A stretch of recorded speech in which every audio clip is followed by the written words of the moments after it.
सारी दुनिया देखने जानने का ही तो आनंद ले रही है।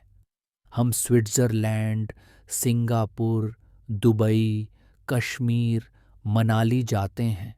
वहाँ किस बात का आनंद ले रहे होते हैं? वहाँ जाकर क्या करते हैं? सिर्फ और सिर्फ वहाँ की खूबसूरती को देखते और जानते हैं। इसके अलावा और क्या करते हैं?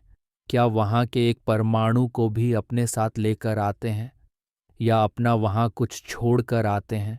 नहीं, बस वहाँ जो है उसे देखते हैं, जानते हैं और आनंदित होते रहते हैं। इससे निष्कर्ष निकलता है कि हम वहाँ भी जानने देखने का ही आनंद ले रहे होते हैं। जानना देखना ही मेरा स्वभाव है। बस यही मेरा कार्य है जो मैं हर समय कर रहा हूँ, अनंत काल तक करता रहूँगा।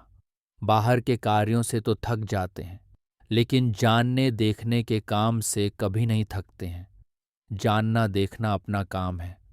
यदि उस जगह में सुख होता तो वहाँ रहने वाले तो अनंत सुखी हो गए होते, लेकिन ऐसा तो आज तक नहीं हुआ है। यदि वहाँ के किसी स्पेशल पॉइंट्स में सुख है तो फिर उसे ही जानते देखते रहो। लेकिन एक विषय का आनंद तब तक ही ले पाते हैं जब तक कोई दूसरा विषय नहीं मिल जाता है। जैसे ही कुछ नया दिखता है तो पुराने वाले विषय दुख देने लगते हैं।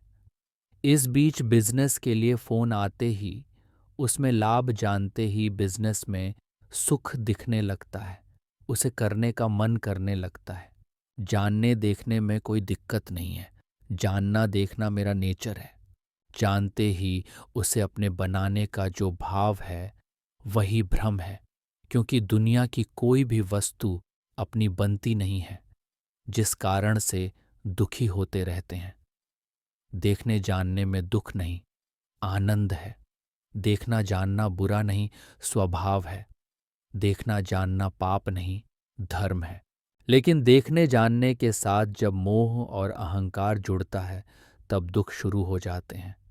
इसलिए मेरा एक ही प्रिंसिपल है, ज्ञान प्लस अहंकार बराबर दुख।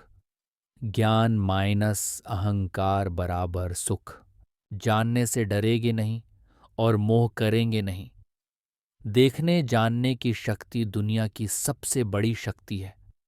यह शक्ति आते ही दुनिया में कोई भी दुखी नहीं कर सकता है।